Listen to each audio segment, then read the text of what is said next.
Hello guys, ഇന്നത്തെ video എന്ന് പറയുന്നത് പ്രത്യേകതരം വീഡിയോ ആണ്. ഈ പൂച്ച നമ്മുടെ ഓൾറെഡി ഉള്ളതാണ് മിലോ. അപ്പോൾ ഈ പൂച്ചക്കുട്ടിയെ നമുക്ക് ഒരു രണ്ടാഴ്ച ആയിട്ടുള്ളൂ കിട്ടിയിട്ട്. നമ്മുടെ ഓട്ടോയിൽ വന്നിരുന്ന കേട്ടോ ഈ ഒരു പൂച്ചക്കുട്ടി. നമ്മൾ ഇതിനെ ഒരുപാട് ഓടിച്ചു വിട്ടുവിടുന്നത്, ഇത് പൊക്കോ ഓടുന്ന വേണ്ട അവിടെ നിൽക്കേണ്ട എന്നൊക്കെ പറഞ്ഞ് ഓടിച്ചു വിട്ടേ. അപ്പോൾ ഇത് എങ്ങനെയെന്നറിയില്ല, നമ്മൾ പിന്നീട് നമ്മുടെ അടുത്ത് തന്നെ വന്നു. ലാസ്റ്റ് നമ്മളിവിടെ കെട്ടി നമ്മൾ നിന്നോട്ട് നിർത്തിട്ട് മിലോടെ നിൽക്കട്ടെ നിർത്തി ഇവളെ നിർത്തി. വന്നത് ഭാഗ്യമാണെന്ന് തോന്നുന്നു. നമുക്ക് ഒരാഗ്രഹം ഇതുണ്ടായിരുന്നു. എൻ്റെ ചേട്ടനാണെങ്കിൽ ഒരു വണ്ടി എടുക്കണമെന്ന്. അപ്പോൾ എല്ലാവർക്കും അങ്ങനെ വിശ്വാസം ഉണ്ടെന്ന് എനിക്കറിയില്ല, പക്ഷേ ഞങ്ങൾക്കത് വിശ്വാസമായെന്ന് പറഞ്ഞാൽ പെട്ടെന്ന് നമുക്ക് വണ്ടി എടുക്കാൻ പറ്റി. കാരണം എടുക്കാൻ പറ്റത്തില്ല എന്നൊക്കെ അത്രയും വിചാരിക്കത്തില്ല എന്ന് ഉറപ്പായിരുന്നു. പക്ഷേ എന്താ പറയില്ല, ഈ ഒരു മുതൽ നമ്മുടെ വീട്ടിൽ കയറി വന്നൊരു പെൺകൊച്ചാട്ടോ. ഇത് പെൺകുട്ടിയായത് കണ്ടോ. ഇവൻ്റെ അടുത്തേ ഇവൾ കിടക്കത്തുള്ളൂ കണ്ടോ. അതിൻ്റെ വിചാരം അതിൻ്റെ അമ്മയാണെന്നാണ്, പക്ഷെ അത് അങ്ങനെ കിടക്കത്തുള്ളൂ. അപ്പം ഞാൻ കാണിച്ചു തരാം, നമ്മൾ വണ്ടി കാണിച്ചു തരാം. ഞാൻ വിചാരിച്ചു നമുക്ക് ഭാഗ്യദേവത എന്ന് വിളിക്കാമെന്ന്. അതാണ് നമ്മുടെ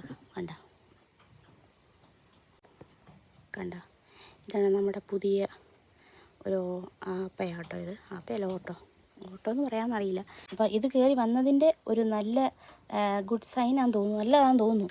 കാരണം ഭാഗ്യദേവതയാണിത്.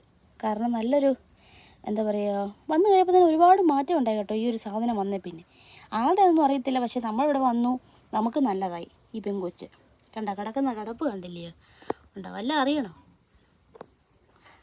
നമ്മുടെ പട്ടിക്കുട്ടികളെല്ലാം അവിടെ കിടപ്പുണ്ട് കേട്ടോ. ഇന്നലെ രാത്രി ഫുള്ളും ഇവിടെ കുറച്ച് എന്താ പറയുക, ഭയങ്കര കുരയും കാര്യങ്ങളൊക്കെ ആയിരുന്നു. കോഴിയെല്ലാം ഉണ്ട്. പിന്നെ ഇതാണ്ട് ഇവരെല്ലാം ഉറക്കത്തിൽ ഇപ്പം എണ്ണീറ്റതേ ഉള്ളൂ. കണ്ടോ കിടക്കുന്ന ഉറക്കമായിരുന്നു കണ്ടോ.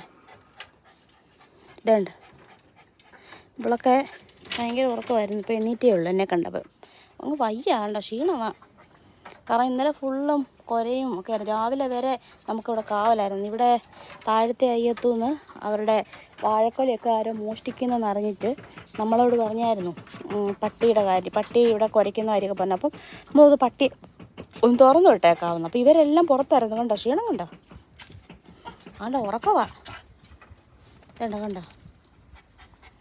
നമ്മുടെ അക്വേറിയൊക്കെ അവിടെ ഇരിപ്പുണ്ട്. കണ്ടോ. അപ്പോൾ നമ്മൾ നല്ല കാലാവസ്ഥ. ഇപ്പോൾ ഓണത്തിൻ്റെ ഒരു ഇതൊക്കെ ആയി വന്നു. നമുക്കെന്താ പറയുക, ഇപ്പം കർക്കിടകമൊക്കെ കഴിഞ്ഞാൽ പെട്ടെന്ന് ഓണമൊക്കെ ആവും. ഓണത്തിൻ്റെ ആ ഒരു പ്രകൃതി ഇപ്പോഴേ ഓണത്തിൻ്റെ ആ ഒരു ഇത് വന്നു തുടങ്ങി. ഞാൻ പിന്നൊരു സംഭവം കാണിച്ചു തരാവേ. ഇത് കണ്ടില്ല, ഇത് മാങ്കോസ്തി കേട്ടോ. നമ്മൾ വിത്ത് നട്ടതാണ്, കിളിർത്താ കേട്ടോ.